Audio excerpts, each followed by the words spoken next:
trabaho ang mamahalin nyo. Wala akong masamang mangarap eh. Gumastos ka pa. Kunti naman kung magastos ka sa akin dati. Di ka nga nagpagarahe kay vlogger boy. Nagpagarahe ka naman kay call boy. Alam mo naman yung trabaho natin. Pagpupokpok. Kaya yung makakaintindi din sa atin, kapwa pokpok. Sabi ko na eh, in love ka na dyan kay Adan. Basta yung pinag-usapan natin ha.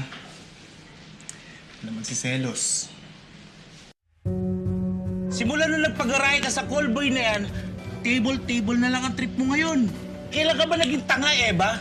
Bakit? Sa tingin mo, hindi ko makakantot ng ibang babae o bakla yun? Eva! Baka gusto mong makinood. Kagabi lang namin ginawa yan ni Adan.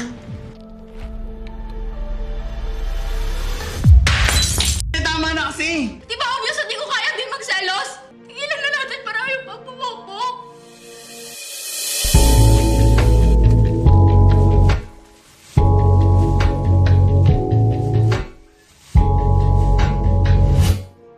Titigil tayo tapos ano?